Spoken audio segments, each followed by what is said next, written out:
Botad police વિવાદમાં આવી છે। બોટાદ પોલીસની ક્રૂરતા સાંભળી તમે પણ હચમચી જશો। એક સગીરને ચોરીની આશંકાના પગલે પોલીસ સ્ટેશનમાં કેટલાક પોલીસ કર્મીઓ લઈ જાય છે ને ત્યારબાદ જે રીતે ઢોર માર મારવામાં આવે છે, રેઢો ગુનેગારને પણ પોલીસ ના મારતી હોય તે પ્રકારનો ઢોર માર મારવામાં આવે છે, જેના કારણે યુવકના પગના ભાગે ગંભીર ઈજાઓ પહોંચી છે અને ગેંગરીન જેવો રોગ થઈ ગયો છે। હાલ અમદાવાદની ઝાયડસ હોસ્પિટલમાં એ સગીર સારવાર લઈ રહ્યો છે અને આ ઘટનાથી ઘેરા પડઘા પડ્યા છે, છતાં પણ તંત્રના પેટનું પાણી નથી હલી રહ્યું, સરકારના પેટનું પાણી નથી હલી રહ્યું। જે આખો ઘટનાક્રમ બન્યો છે, આ ઘટનાને આટલા દિવસો વીતી ચૂક્યા છે, છતાં જે જવાબદાર પોલીસ કર્મચારીઓ છે તેમની સામે ગુનો નથી નોંધાઈ રહ્યો તે પ્રકારની વાત સામે આવી રહી છે। જો કે આ મામલે બોટાદ એસપી કહી રહ્યા છે તપાસ ચાલી રહી છે। આ ઘટનાને લઈને વડગામના કોંગ્રેસના ધારાસભ્ય જિગ્નેશ મેવાણીએ મુખ્યમંત્રી ભૂપેન્દ્ર પટેલને મળી પણ રૂબરૂ રજૂઆત કરી હતી ને આ કેસમાં જે કોઈ પણ જવાબદાર અધિકારી હોય તે બાબતે તેમણે કાર્યવાહી કરવામાં આવે તે મુદ્દો તેમણે વિધાનસભામાં પણ ઉઠાવ્યો હતો ને હવે આ બાબતને લઈને તેઓ અમદાવાદના ઝાયડસ હોસ્પિટલમાં આજે પીડિતને મળવા પહોંચ્યા હતા, જેમાં તેમણે ફરી ગંભીર આરોપો કરવાની શરૂઆત કરી છે।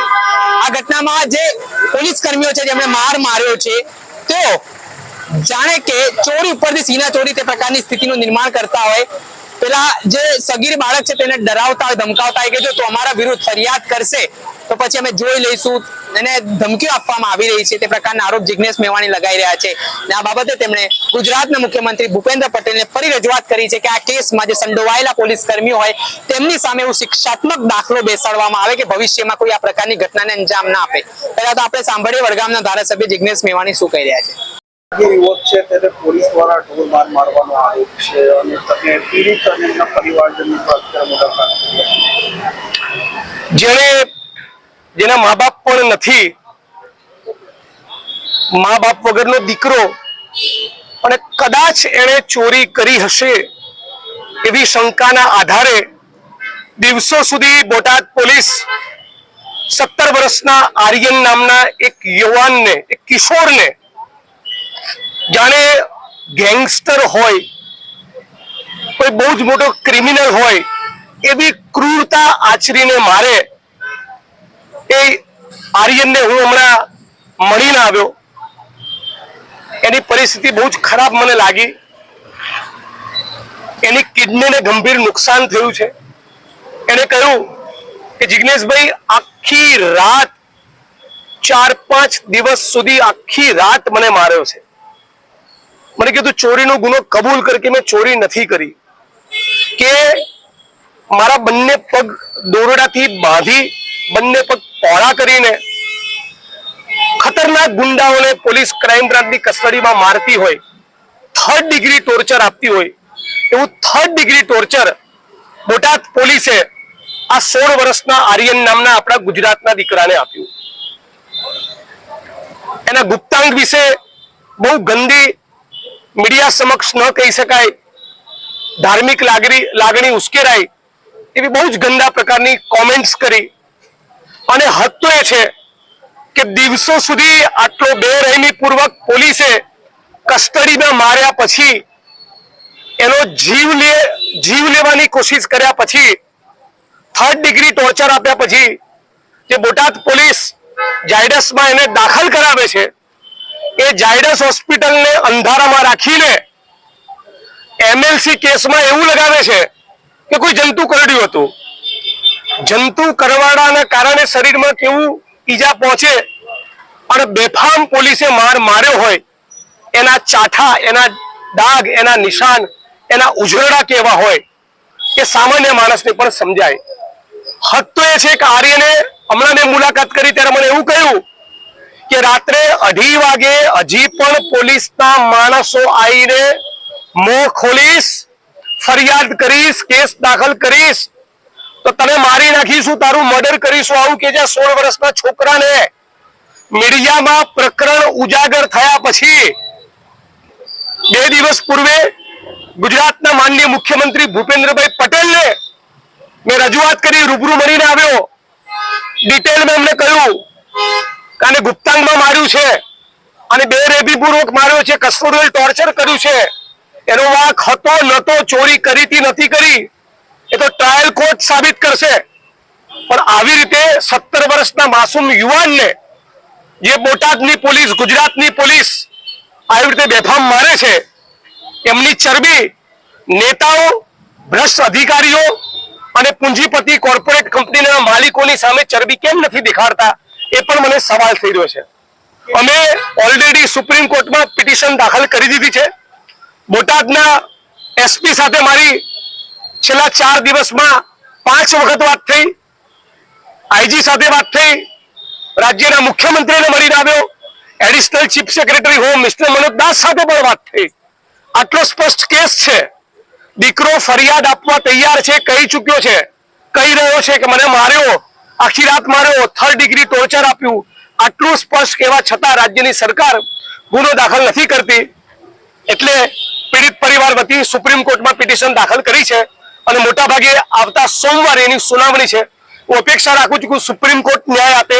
હું ઈચ્છું છું કે સુપ્રીમ કોર્ટના સુપરવિઝન અને મોનિટરિંગ હેઠળ એક એસઆઈટી નું ગઠન થાય અને જે પણ કસૂરવાર પોલીસ કર્મીઓ છે એની સામે એફઆઈઆર નોંધી, સસ્પેન્ડ કરી, જેલના સળિયા પાછળ મોકલી એમને પણ રિમાન્ડ માંગવામાં આવે તો એમને કદાચ ખબર પડે કે ગુજરાતના કે દેશના કોઈ ગરીબ માણસને જે દીકરો અનાથ જેવો છે, અનાથ તો નહીં કહું, એની બહેનો છે, બીજા સગા છે, માફ કરજો, પણ જે દીકરાના મા બાપ નથી એવા દીકરાને આવી રીતે બેફામ જે પોલીસે માર્યો, એ પોલીસને આકરી સજા થવી જોઈએ, જેથી ફરી ગુજરાતમાં આવું કોઈ કરવાની, આવા કૃત્યને અંજામ આપવાની કોઈ હિંમત ના કરે. તેના ઘરેથી પણ 50,000 રૂપિયા લઈ જવાની છોકરાએ કબૂલાત કરી છે અને એના પરિવારવાળાના આક્ષેપ છે કે ઘરે આવીને પણ પોલીસ પૈસા પણ લઈ ગઈ છે અને ઘરે પણ બિલકુલ. તો પોલીસની સામે આમાં લૂંટનો કેસ દાખલ થવો જોઈએ.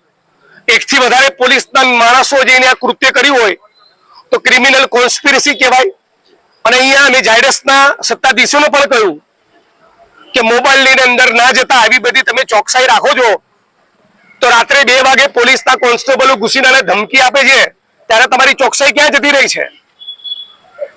ઝાયડસની ક્રેડિબિલિટી પર પણ સવાલ ઉભો થશે. આમાં આવી કોર્પોરેટ હોસ્પિટલો જે ગરીબ માણસોને અહીંયા એડમિટ કર્યા હોય, એના સ્વજનો કે મીડિયાનો કોઈ માણસ બાઇટ ના લઈ જાય પીડિતની, કોઈ વિડીયો બનાવીને લે, એની તકેદારીનું ધ્યાન રાખે છે.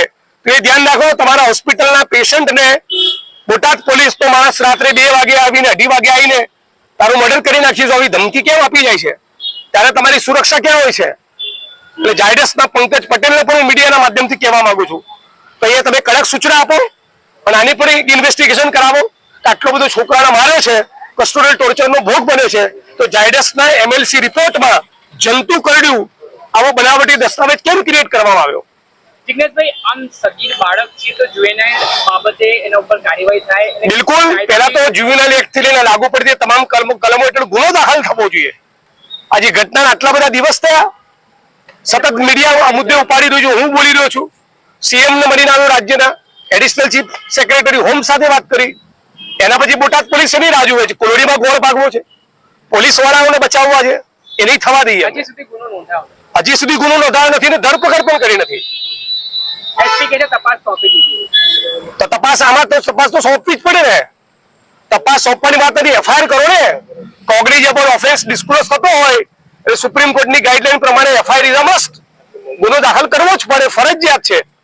બોટાદ પોલીસ ગુનો દાખલ કરીને ઉપકાર નહીં કરે, એમની બંધારણની ફરજ છે, એમની જવાબદારી છે.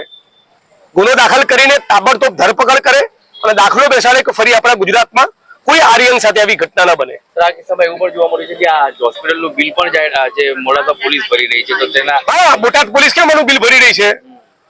ચોર કી દાઢી મેં તિનકા, એમણે ખોટું કર્યું છે એટલે પાપ છુપાવવા માટે ધંધા કરી રહ્યા છે. કદાચ આવું કરીને પીડિત પરિવારની સહાનુભૂતિ જીતવા માંગતા હોય. અને એ 2 પોલીસ કર્મીઓને ચોકીદારીમાં રાખ્યા હતા, જે માર માર્યો છે, જે માર મારનારા પોલીસ કર્મીઓ છે એમને અહીંયા ચોકીદારીમાં મૂક્યા છે. કદાચ એ ધમકી આપવાની વાત આર્યને કરી કે રાત્રે 2:30 વાગે આવીને પોલીસ તો કોન્સ્ટેબલ ધમકી આપી ગયો કે પોલીસ ફરિયાદ કરીશ તો તારું મર્ડર કરી નાખીશું, તને છોડીશું નહીં. આ ફરિયાદ આપનારો માણસ, આ ફરિયાદ જે આર્યને કરી જે પોલીસ કર્મીની વિરુદ્ધમાં, એ કદાચ આ લોકો જ હશે. ઓકે. હવે સાંભળ્યા હતા ધારાસભ્ય જિગ્નેશ મેવાણી, તેઓ આકરા પાણીએ જોવા મળ્યા છે. કાયદો વ્યવસ્થાનો સવાલ છે. જ્યારે આ પ્રકારનો પાવર પોલીસને બુટલેગરો સામે, અસામાજિક તત્વો સામે દેખાડવાની જરૂરિયાત છે, પરંતુ ચોરીની આશંકાએ જે સગીર ઉપર આ ક્રૂરતા આચરવામાં આવી, આ હેવાનિયત આચરવામાં આવી, તેને લઈને અનેક પ્રકારના સવાલો બોટાદ પોલીસ સામે ઉઠી રહ્યા છે. એટલું જ નહીં, આ ઘટના બની ગયા બાદ પણ આટલો દિવસ વીતી ગયો છે છતાં અત્યાર સુધી ફરિયાદ નથી નોંધાયેલી. સૌથી મોટો સવાલ એ ઉઠી રહ્યો છે. પીડિત પરિવાર પણ ન્યાયની માંગ કરી રહ્યું છે અને આગામી સમયમાં જો ન્યાય આપવામાં નહીં આવે તો ત્યારબાદ પીડિત પરિવાર દ્વારા સુપ્રીમ કોર્ટની તૈયારી દર્શાવવામાં આવી છે. આગામી દિવસોમાં જિગ્નેશ મેવાણી પીડિત પરિવારોને સાથે રાખી સુપ્રીમ કોર્ટમાં બાબતે રજૂઆત કરવાના છે, અરજી દાખલ કરવાના છે. ત્યારે જોવાનું રહ્યું કે બોટાદ પોલીસની મુશ્કેલીઓમાં આગામી દિવસોમાં કેટલો વધારો થાય છે. દર્શક મિત્રો, આવા જ નવા વિડીયો સાથે આપણે માહિતગાર કરતા રહીશું, એટલે નવજીવન ન્યૂઝ જોતા રહો. વૈષ્ણવજન તો તેને કહીએ જે પીડ પરા